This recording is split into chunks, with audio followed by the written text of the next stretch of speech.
Hey, man, we got the EZGO RXV in here. I did one the other day with a Curtis. Now we're doing one with a Danaher's. You can tell Danaher's because we got that big gray controller here, not a Curtis. What we're going to do now, we're going to test the main positive, main negative. The main negative is back there, back battery. You see my test lead there. And the positive is going to be right there. You can see where you got a charging temp sensor at. The charger won't charge without that, so make sure you got that plugged in. You can't bypass it. If it's broke, because corrosion, just buy a new one because you can't bypass it. So then what we're going to do is test battery voltage like always. Let's see here. We're going to take the black lead, main negative, the red lead. We're going to put it on the main positive right here. And you can see we got 51.92 volts. I'm going to turn the key on and hit the gas. Make sure voltage don't drop. You can see we got 51. All right, so the car should run with that voltage. Now I'm gonna show you how to troubleshoot the controller. All right. The first thing you want to do is you want to test pin number 17 here, and you can do this with the key off. So turn the key off, unplug the harness, and pin number 17 is going to be your light blue wire here. So if you look at it, this is pin H. 17 is over here. Light blue, yeah, let's see. 16, 17. 17 is light blue wire right here. We're going to stick our meter on this end and see what we got. You see we got 51 volts, which tells me that the charger anti-lock port is good. If you have no voltage there, you can just bypass they call it a reed switch or the charger anti-lock switch. And I'm gonna show you where it's at over here. On the back of your plug, you got the blue wire here that goes into another blue wire. What you want to do is cut. If you get no voltage there, cut this, unplug this, cut this wire here. This here, let this hang, and run this in here to your main positive on your battery. And that'll bypass that. Here, come on, plug this in, son. And that'll bypass that. All right. That'll be a simple fix for you. Next test we're going to do, because if you have no voltage there, man, you're not getting the voltage nowhere else on the harness because that feeds to the charger to allow power to go out. You got plugged in? We don't hear him plug it in over there. He's getting lost.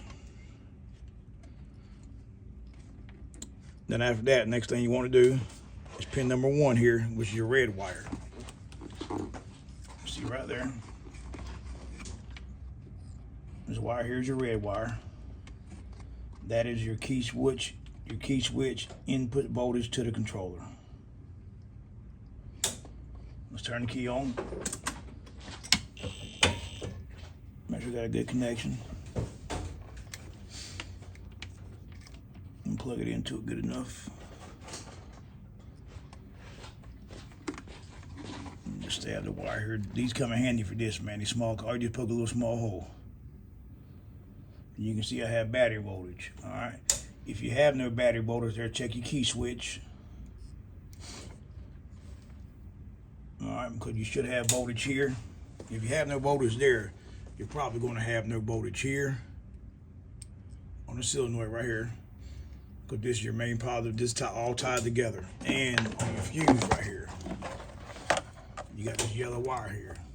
Check that fuse. You have fuse is good. You have voltage at the key switch, and it's not sending no voltage out. Replace key switch. All right. Next, what we're going to do is test the forward position, which is going to be your green wire, pin number 12. You got 8. There's 8 on. Let's make sure there's 8 on the top. Let's see. 1, 2, 3, 4, 5, 6, 7. Yep, 8 wires on the top. Then we're going to pin 12.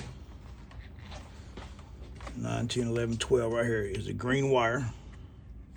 This one right here, go to the middle row. That is the forward position. Now I have it in forward, so when I put it in here, I should have voltage.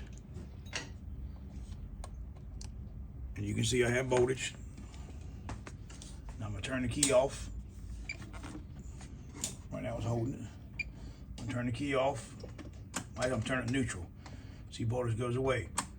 and forward it comes back. If you have voltage at the other steps, but no voltage there, replace the key switch.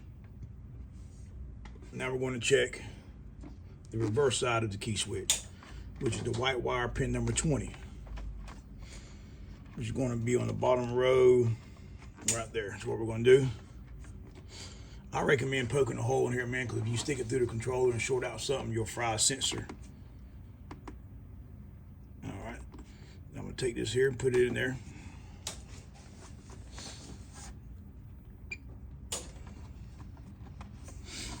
Pin number 20, the white wire. So I'm going to take it. Did you put it in reverse, son? Stand aside for a minute. So I'll tell you, go ahead and hit the brake and hit the gas for me. Please, sir. I'll tell you, put it in reverse. All right, put it in reverse. All right, now you can see there, do it again quick. All right, you can see you had battery voltage. Same thing, don't have battery voltage, replace the switch. All right, then we're going to, this is the main important here, pin number 3, which is your orange wire here. This is what feeds your whole circuit, 5 volts, because your throttle position sensor, brake position sensor, and your speed sensor work off 5 volts. If you don't have voltage here, so you got 5 volts, it should read 5 volts. All right, let me just stick it into the wire. So you short that to 40-something volts or whatever, you cost some money. All right, you can see there, 5 volts DC. Turn the key off. Now you see that kills it because it ain't putting out 5 volts. Do it again. Turn on. All right, so that right there reading 5 volts right there. So the next thing we're going to do, so you know that's good. If it's not reading out 5 volts and everything else checks good, replace controller, man. Or unplug your speed sensor and make sure. Unplug your speed sensor and make sure it ain't shorted out. That could cause it. But a speed sensor going slow, if the speed sensor is bad on these model, what it does is it runs slow, but it has power, meaning it's slow, but you can climb a hill still. All right, then we're going to go to pin number 19, which is light blue wire, which is on the bottom row, 16, so 16 across right here. All right, put it in forward, hit the gas. All right, take it out of forward, put it in neutral, hit the gas. Now you can see it reads voltage with forward, neutral, or reverse, so it don't have to be in gear. Now hit the gas. If you get no voltage there, replace the mic switch in the floorboard on the gas pedal, all right? Next, we're going to check this. Want to check the throttle, throttle position sensor. All right, which is pin number 9, which is going to be 8. Your yellow wire here. All right. Now this should read 0 to 5 volts the farther you press the gas. Let's see here. All right, hit the gas. And you can see the farther he presses the gas, this is in neutral, the farther it goes. All right. If you show no fluctuation there, but you show voltage here, replace the throttle position sensor. If you show, say you plug this back side, do this here, and we got, give me half throttle. All right. Say right there, your gas pedal is all the way up, and you already show 1.7 volts. Try to pull back on your gas pedal. And that'll let you and see if it goes back to 0. If it don't, then you know that your throttle positions are bad. Next thing we're going to do is go to the seventh pin, which is pin number, the light green wire here. This is going to be your brake switch here. Let's see here. All right, hit the brake. And you can see the farther he goes with that, press and brake. All right, the same thing with that. As a gas pedal position sensor, you can let go. He lets go to 0. The same thing with that. If you take it and it's already showing throttle brake percentage to begin with, then that tells you right there the car's not going to run because it thinks it's locked down for safety. All right, now the next thing we're going to do is go to the speed sensor, which is the blue and white wire on the top row here, which is pin number 5 and 6. So we're going on the light blue wire here, this right here. And you can see we got 5 volts.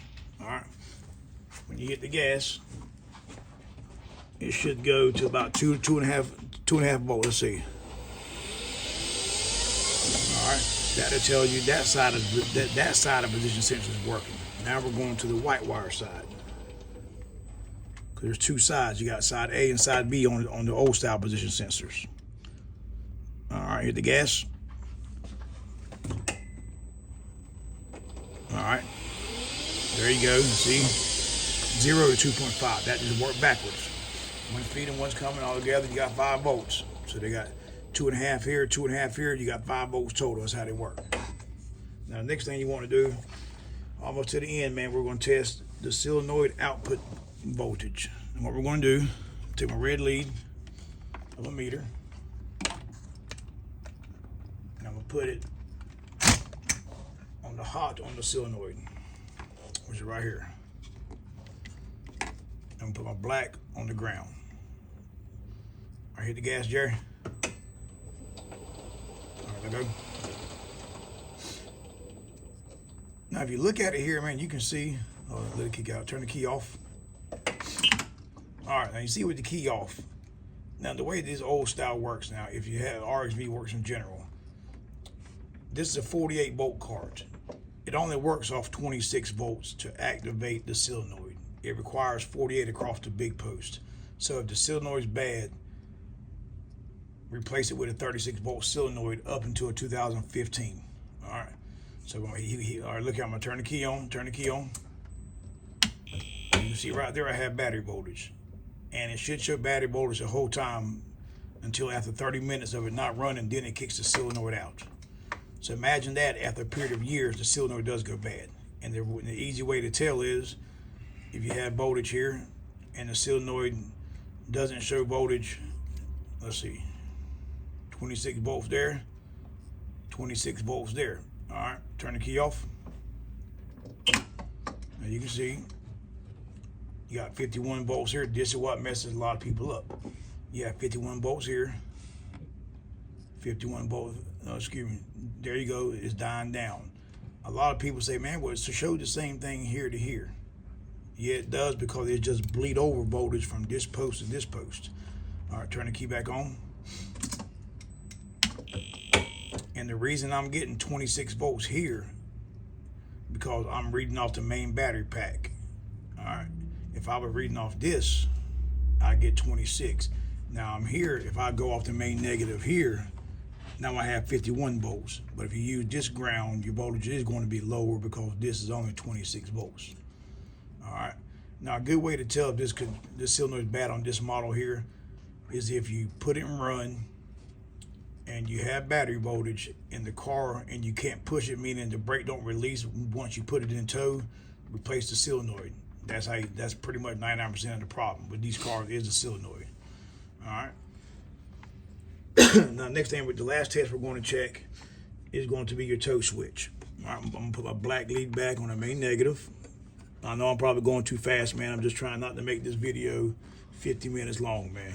So if you got to play it back, or you can play it in slow speed, you can do that, man. I'm just trying not to drag it out, because a lot of times people hate it, long videos. So what we're going to do now is test the tow switch wire, which is pin number 13, the black wire. So 8, 13. That's not that. See 13 anywhere, Jerry? That's right there, that black wire right there. I just saw it right here. All right. So I'm let's take my red lead, put it on the main positive, and my black lead, I'm gonna stick it inside my red end here, my black lead groove feet. Then I'm gonna stick it in the tow switch wire, which is number 13, the black wire right here, baby. All right, let's see what we got. All right, you have 51 volts in the run position. I'm going to put it in tow. You have no voltage, all right? And you can tell that because if I put it in tow, the brake releases with the key on. Well, all right, man, I hope the test helped, man. I tried to go slow, man, but I didn't want to go so slow that it took 3 hours to make the video. Everything should be good though, man. I appreciate y'all support, man. Appreciate you watching. If you got any questions, man, ask. I'll help you out. Stay tuned, man.